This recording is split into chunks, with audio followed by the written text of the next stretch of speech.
వెబ్సైట్లు ఐబొమ్మ నిర్వాహకుడు ఇమ్మడి రవిని అరెస్ట్ చేసిన హైదరాబాద్ సైబర్ క్రైమ్ పోలీసులను ఆంధ్రప్రదేశ్ డిప్యూటీ సీఎం పవన్ కళ్యాణ్ అభినందించారు.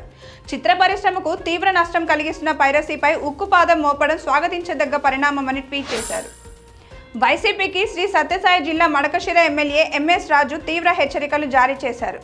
తన అభిమాన నటుడు హిందూపురం ఎమ్మెల్యే బాలకృష్ణ జోలికొస్తే చర్మం ఒలిచేస్తా అంటూ మాస్ వార్నింగ్ ఇచ్చారు. తాను బాలయ్య అభిమానిగా ఈ హెచ్చరిక జారీ చేస్తున్నానని ఆయన స్పష్టం చేశారు.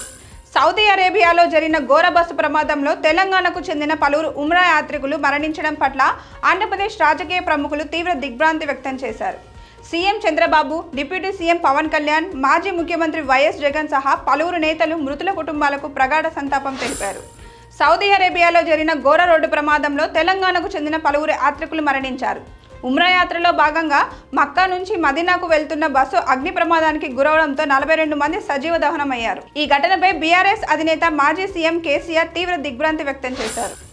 పార్టీ ఫిరాయించిన ఎమ్మెల్యేలపై అనర్హత వేటు వేయాలంటూ దాఖలైన పిటిషన్లపై నిర్ణయం తీసుకునేందుకు తెలంగాణ అసెంబ్లీ స్పీకర్కు సుప్రీంకోర్టు మరో 4 వారాల గడువు ఇచ్చింది. ఈలోగా తుది నిర్ణయాన్ని ప్రకటించాలని ధర్మాసనం స్పష్టంగా ఆదేశించింది.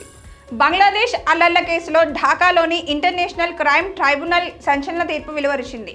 ఆ దేశ మాజీ ప్రధాని షేక్ హసీనాను దోషిగా తేల్చింది. ఆమెకు మరణశిక్ష విధించింది. మానవత్వానికి వ్యతిరేకంగా నేరాలకు పాల్పడ్డారన్న అభియోగాల నేపథ్యంలో ఆమెపై పలు కేసులు నమోదైన సంగతి తెలిసిందే. సౌదీ అరేబియాలో జరిగిన ఘోర రోడ్డు ప్రమాదంపై ప్రధానమంత్రి నరేంద్ర మోదీ తీవ్ర దిగ్భ్రాంతి వ్యక్తం చేశారు. భారత యాత్రికులతో వెళ్తున్న బస్సును డీజిల్ ట్యాంకర్ ఢీకొనడంతో ఈ ప్రమాదం సంభవించింది. డీజిల్ ట్యాంకర్ను ఢీకొనగానే మంటలు చెలరేగి బస్సు మొత్తం వ్యాపించాయి. ఐబొమ్మ తన సేవలను శాశ్వతంగా నిలిపివేసింది. ప్రస్తుతం ఈ వెబ్సైట్ను ఓపెన్ చేసే ప్రయత్నం చేయగా మీరు ఇటీవల మా గురించి విని ఉండొచ్చు, లేదా మొదటి నుంచి మాకు నమ్మకమైన అభిమానిగా ఉండవచ్చు. ఏదేమైనా మీ దేశంలో మా సేవలు శాశ్వతంగా నిలిపివేయబడ్డాయి అని చెప్పడానికి మేము చింతిస్తున్నాము అంటూ ఒక ప్రకటన కనిపిస్తుంది. రాజస్థాన్ రాయల్స్ ఫ్రాంచైజీలో కీలక మార్పులు చోటు చేసుకున్నాయి. జట్టు హెడ్ కోచ్గా శ్రీలంక దిగ్గజం కుమార సంగక్కరను తిరిగి నియమించినట్లు యాజమాన్యం ప్రకటించింది. ఆయన డైరెక్టర్ ఆఫ్ క్రికెట్ బాధ్యతల్లోనూ కొనసాగుతారు. ప్రపంచంలోనే అతిపెద్ద క్రిప్టో కరెన్సీ అయిన బిట్కాయిన్ సోమవారం భారీగా పతనమైంది.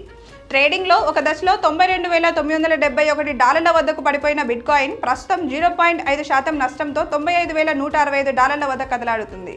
Please subscribe to the channel and download the Politicos app from the links in the description.